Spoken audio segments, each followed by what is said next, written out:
This is The Journey, podcast edition. If what you're building didn't come with a playbook, you're in the right place. Welcome back to The Journey, where we dig into the things builders care about. Momentum, visibility, traction, and the 1,000 small decisions that make the difference between an idea that sticks and an idea that never leaves the garage. Today's episode focuses on a question that creators and builders have been kicking around for years, but don't always test methodically. Does LinkedIn actually penalize posts that contain links, especially links that take people off the platform like Substack? This is one of those questions that floats around kind of almost as folklore. A lot of people have opinions about the algorithm. Somebody hears from someone else that LinkedIn hates external links or LinkedIn hates Substack, so they start putting link in comments. And then your aunt tries it too, and suddenly it becomes, the thing. But as with most platform myths, the truth tends to be a little bit more nuanced and a lot more tied to the underlying business model of the platform. So, let's start at the beginning. What triggered this entire looksy-doodle for me? It started with a Substack note by a writer who goes by Jehong, someone who consistently manages to poke curiosity in very interesting ways. One line stood out for me in a recent post. Link in comments is basically invisible. If you want clicks, put the Substack link in the main post and accept the algorithm penalty. That phrasing, the idea of an algorithm penalty, kind of hit me in the analytical part of my brain. Because if it's true, why does it happen? And more importantly, for someone building an audience on both Substack and LinkedIn, does the destination of the link matter? Is LinkedIn equally annoyed by a link that keeps someone on site, like a LinkedIn newsletter article, compared to an off-site destination like Substack? Is that penalty, if it exists, equivalent to those two scenarios?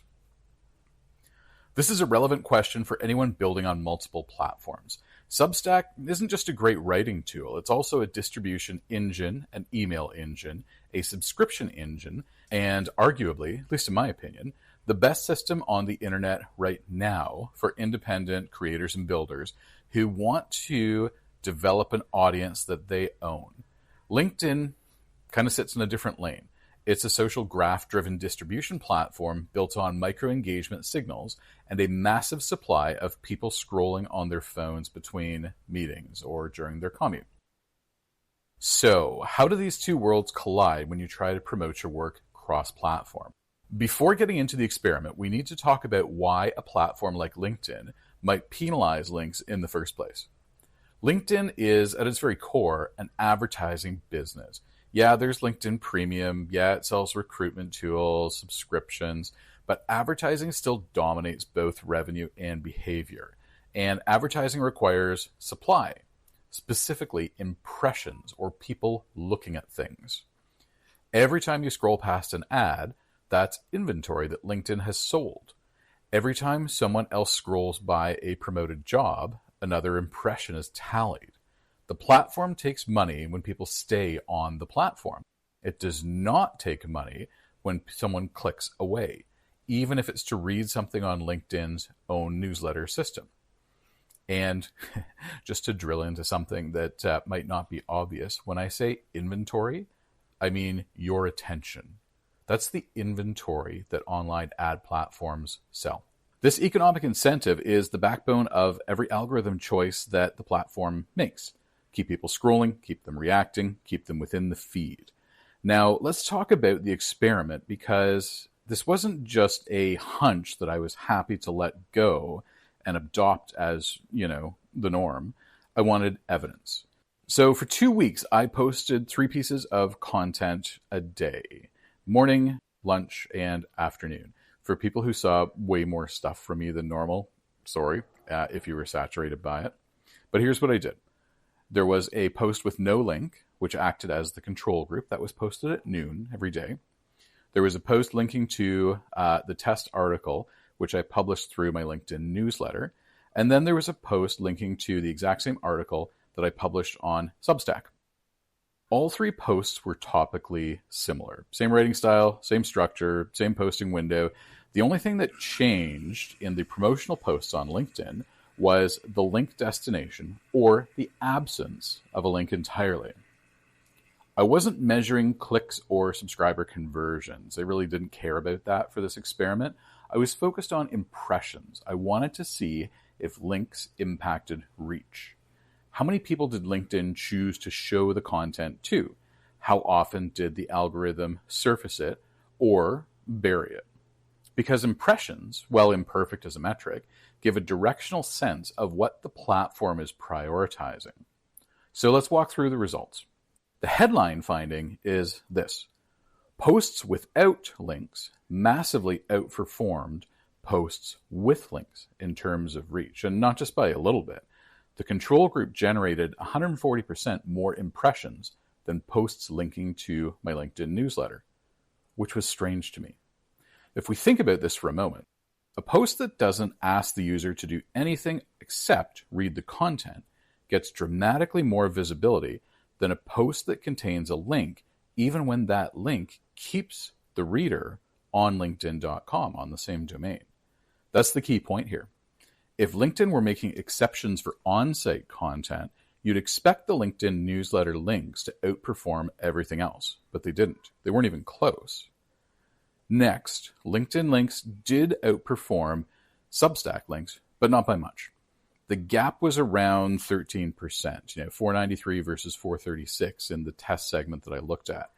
The sample size, it's not huge, so I wouldn't draw a definitive conclusion from that, but it is large enough to say that the advantage is marginal for an on-site link versus an off-site link. That tells us something useful. It tells us that LinkedIn's algorithm doesn't differentiate dramatically between on-site and off-site links. What matters is the behavioral interruption. Clicking breaks the infinite scroll in the LinkedIn feed, and anything that poses a risk to feed-based behavior is treated roughly the same. Because if we think about the advertising inventory, the attention that LinkedIn has to sell, it really kind of exists in the feed, right? That's where the ads surface, whether it's a promoted job or whether it's a promoted post of some sort. There were also some secondary insights worth calling out that I kind of found when I was looking at the data. Wednesdays were the strongest posting day by a significant margin, 24% higher than the next best day in my test. This makes intuitive sense. Midweek is when most people are kind of in their work cadence. Monday is just nuts for a lot of people. Tuesday is catch up. Wednesday, things are kind of humming along as they do. Thursday, you're thinking about Friday, and Friday, well, Friday's Friday. I mean, there was a song about that in the pop world like 15 years ago, right? Morning posts also performed better than afternoon ones by around 17%. Again, this kind of aligns with the behavioral patterns that you'd expect in the professional world. People check LinkedIn early in the day, while they're on their way to the office, before meetings start, getting coffee, or as a part of their, first scroll or catching up on the news in the morning. Another thing that really stood out for me is engagement mattered. Posts that collected more than 2 reactions triggered a stronger reach curve.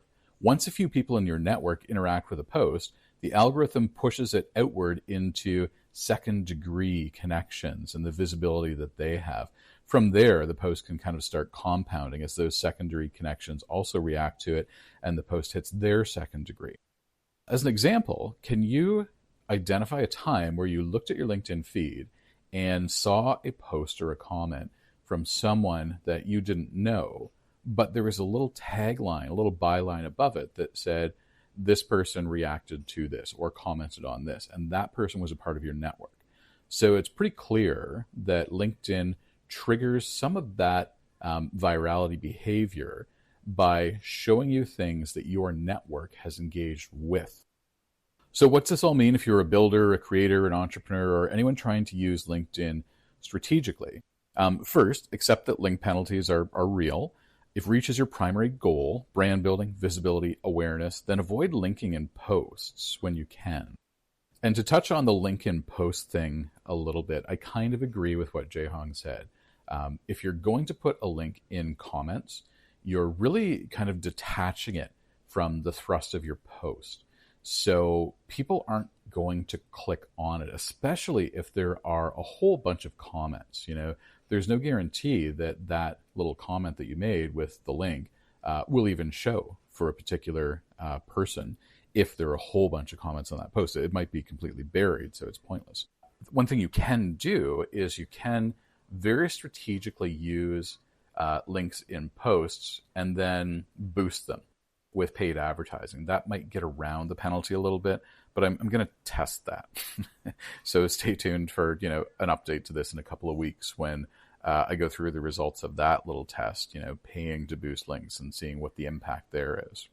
Second, understand that your audience has a rhythm.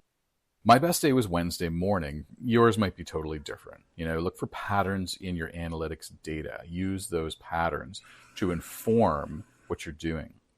Third, craft posts that invite reactions, not shallow engagement bait or anything dumb like that, but genuine prompts that reflect something real you're thinking about and can start a conversation. The first few reactions matter more than people realize. They're kind of the ignition switch, is what I kind of uncovered through this experiment. And finally, remember that platforms behave according to their own incentives, not yours. LinkedIn's goal is to keep people on the feed. Your goal might be to grow a newsletter, drive traffic, or share work. Those two goals won't always align. So approach the platform with clarity and intention. Cater what you are doing to work with what the algorithm wants for the platform you're on. Easier said than done. You need to understand the incentives and what the algorithm is looking to do. But once you do, it can help you. And that's it for this episode. Check out the link in the show notes for the companion post with the spreadsheet where I have all of the raw data and some of the analysis. You can go in there, check it out yourself, play with it, download it, whatever. We'll see you next time. And that's it for this episode of the Journey Podcast Edition. If you're building something from scratch or scaling something messy, make sure to follow, share, or just send this to someone else in the trenches. Until next time, keep climbing.